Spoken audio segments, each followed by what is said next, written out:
handsome, holy tribal man. I love what I do, and I love who I am. At least I make it look like I do. I work so hard to keep imagining myself as holy and handsome, showing my specialness is my specialty. I could have been successful in the modern world, but that is too obviously disgusting. No, I'm successful in the alternative, handsome, holy tribal man world. This is the great American fan show in disguise. You can join our special club if by accident, incidentally, you put some money into my bank account. And please recommend me to your friends. I must keep you wounded and confused enough that you need me, the handsome, holy tribal man, as a role model in your life. My job is to collect lambs into my circle, secretly hoping they become Patreon donors for life.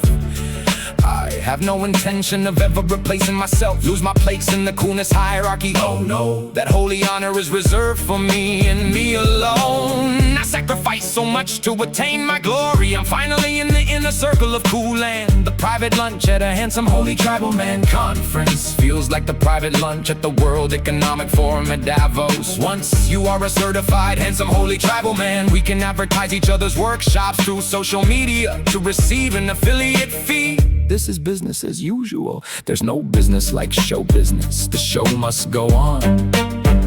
The handsome, holy tribal man uses standard human intelligence thoughtware that says, I need money to survive. But deep inside, I am fake. I am terrified of being found out. How do you like my emperor's new clothes?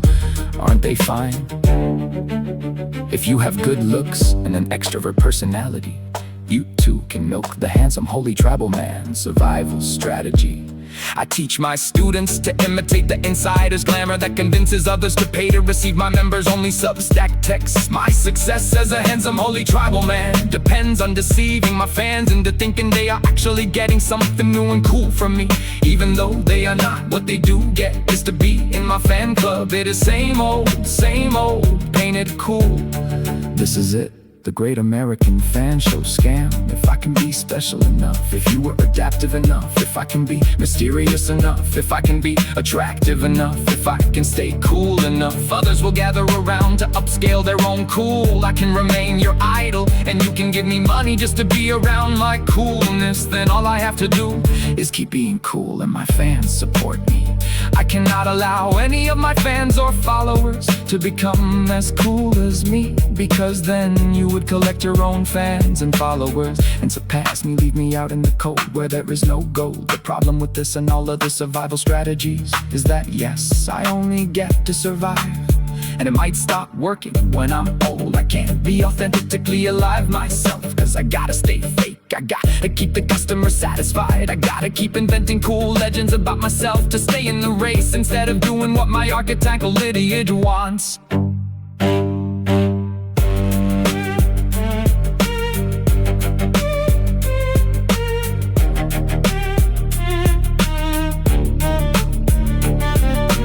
I will let you in on the secret, the hidden but tacitly obvious strategy of a handsome, holy tribal man, pretending to offer evolution or transformation or realization or healing or happiness, but not actually delivering it. Why?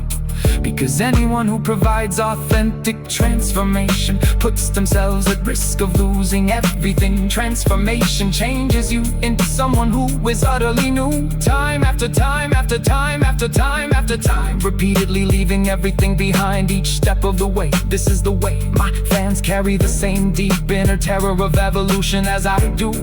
That is why we happily band together under my authority. My fans don't want evolutionary change, they want coolness.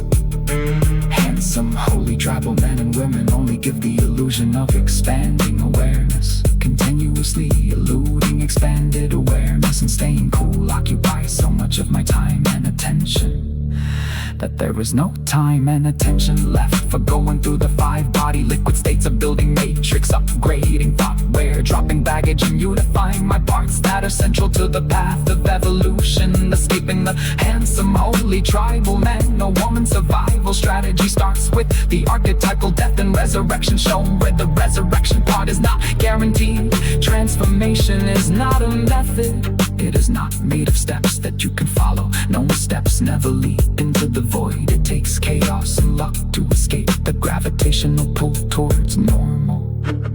The great unknown weaves transformation, not the mind.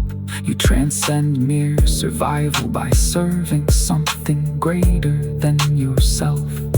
The new life that emerges is not yours, of course, as the bottom falls away from under your feet. Keep but small now, keep breathing. Authentic transformation is happening. What changed is that now you are handsome hope, a tribal man or woman falling into a bottomless pit.